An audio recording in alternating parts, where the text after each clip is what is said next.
Success in the thoroughbred industry is measured by the number of winners and the worth of their winnings. Lucrative prize stakes ensure fierce competition amongst racehorse breeders, trainers and owners.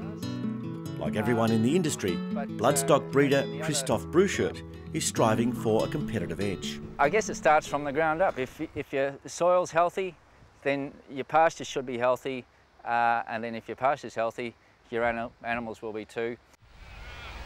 Christoph Bruchert believes horses thrive best on a diverse pasture diet. The rangeland animals that were on the move all the time and eating a broad range of different species, they didn't have someone throwing them a feed morning and night. So I think if you can, put your money into your ground, you'll get it back tenfold. That's just a figure I pulled out of the air, but you'll get it back. But the sharp teeth and hard hooves of horses can be hard on pastures. That's why when he bought his property at Bitton, south of Melbourne in 2000, he turned to biological farming. They're hard on the soil and there is a problem with compaction. The more organic matter you can put back into your soil and the more microbes working that and then worms going through it eating the microbes, the more porous your soil is. So, if you can get that healthy enough, you don't have to do anything about compaction. I have aerated this place but on several occasions, but the less time you can spend in a tractor wasting diesel, the better. So if you can get the natural systems working for you. 3 years ago, Christoph Bruchert was partly down the biological farming path. The pastures had just endured a week of solid, suffocating heat. We haven't had rain here for 2 months to speak of. You feel how much moisture's in that. I mean, if it wasn't for that bit of mulch, you wouldn't get a pitchfork into that. It's a stark contrast to this year's lush season. So what's been your regime on this? You've put no outside fertilisers on? No, we've relied on the organic teas or biodynamic teas and minerals, and we've put out a liquid lime. This year we're intending to put out rock phosphate. For the first time we've had any phosphate application on this place in 12 years now. Well, Rob, just explain what the process is here. This is our compost tea brewer. Compost tea, another name for a liquid fertiliser, is one of the key differences between biological farming and more conventional farming practices that use fertilisers such as superphosphate that come in small hard pellets. There's still a great deal of confusion about exactly what is biological farming. Some people like to explain it as being simply a return to what our forefathers would have done long before we came to rely on chemicals. It's this dark green and lush. There's not a need for nitrogen on my farm. Does not exist in that 6 grass crops in a row. Gary Zimmer, a world-leading exponent and educator on biological farming, was in Australia recently. He says that definition is only partly accurate. Was my grandfather a biological farmer? And yes, he didn't have the chemicals and tools, but he also didn't understand biology. He was plowing and digging and disking, and because he was in battle with the weeds, he was in battle with the insects, and so he didn't have the tools and the technology we have today, and just the use of the fertilizers and how we put them together, and the mineral balance and the equipment we have to farm today is quite incredible.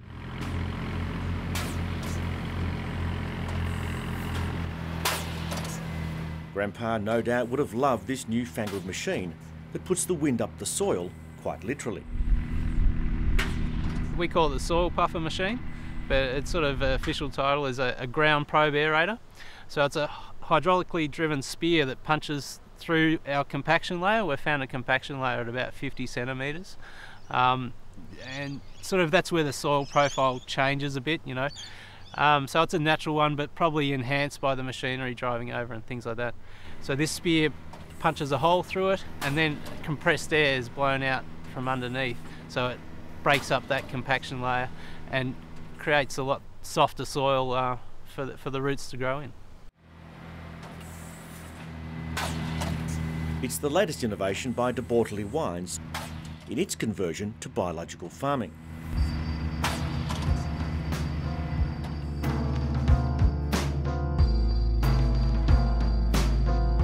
"3 years ago, when the winery made the change, the clouds were swirling and a storm was brewing over the spectacular Yarra Valley. There was something else brewing among the lush vines of this renowned wine region. Compost piles being made to a recipe using organic matter. A combination of woody components, so wood chips and sawdust and stalks from our grapes. Green components, hay and crops that we've used, grass clippings, things like that, and the grape mark, which is essentially the grape seeds that are a waste product from the winery. Add water and provide some aeration. Allow them to get to an optimal temperature, and the fermenting piles become the perfect nursery for some remarkable microorganisms.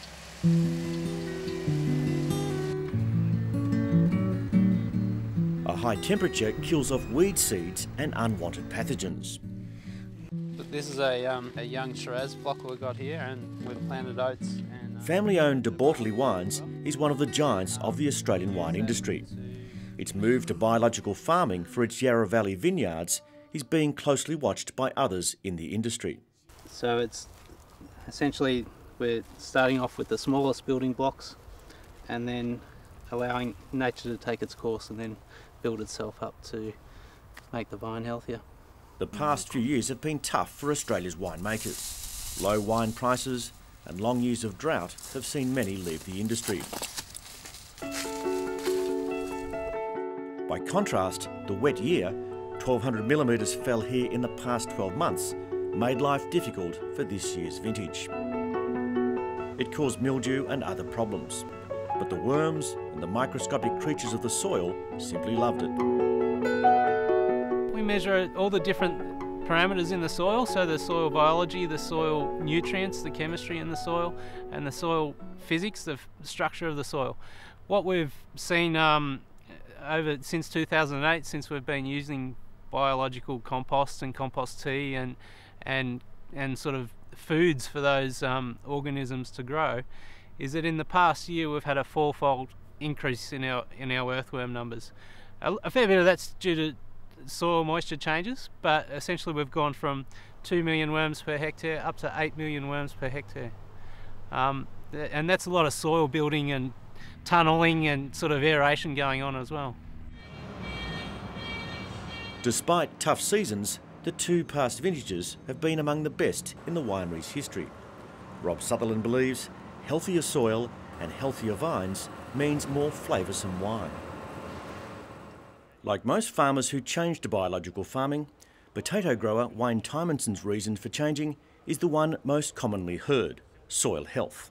We've got some farmland that we hasn't had potatoes for 30, 40 years, and it grew very good potatoes the first year, and then after several years you see issues coming up, so we think there's more to it. This is in the summer of 2009, when the crop yielded well despite exceptionally hot weather. This year, however, a deluge and subsequent prolonged waterlogging all but destroyed his crop. So for the time being, it's impossible to measure the progress of biological farming. Now you got a complex carbon going in. But Gary Zimmer predicts we'll see big changes in what we consider to be conventional farming methods. I think that's the rapid change in agriculture, is that what's achievable out here. We've seen 50% increases in yields on a lot of our crops in the United States, and we just get with a lot less input, and I think that's a big driving force behind it. The cost, and everybody worried about phosphorus is running out, nitrogen is getting expensive, and chemicals, and so their cost has gone so high, and that's the other driving force. We can produce a whole lot more per acre with a less input per bushel or per pound or per whatever we're producing. Even if you dispute that claim, what is undeniable is the unprecedented mainstream interest in soil health. The emphasis has been on yield, very much, and we haven't really thought too much about whether the soils really do have the capacity to produce, optimum or maximum levels of yield. And I think that's because we've been able to support with a lot of energy inputs. We've been able to support agriculture through fertilizers and other chemicals that have helped the production process and have greatly expanded production. But unfortunately, our soils in many cases aren't able to keep up, and so we've seen an overall trend in soil condition, an overall downward trend in soil condition as a result.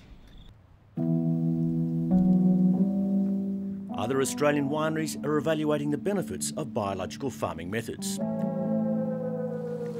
The initial work at Decarli was carried out by Tony Evans, who we met on the program last week. Tony Evans and Nick Routson began a composting business using waste products from 2 Western Victorian dairy factories. And it's the dairy sector that has been the keenest adopter of biological farming. Camperdown Composting Company expects to have about 50 dairy farmers on its books next year.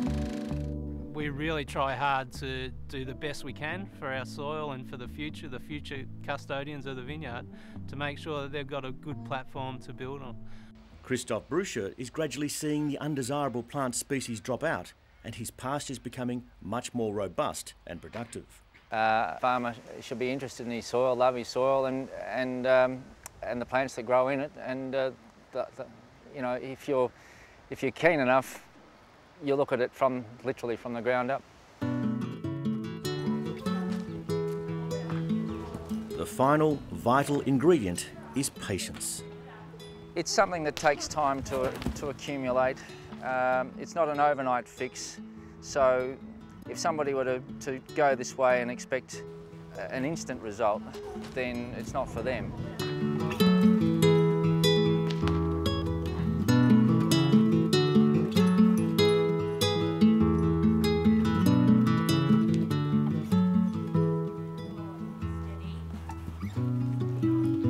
Thought I saw you on the train. I hid behind some men. I'd never seen you look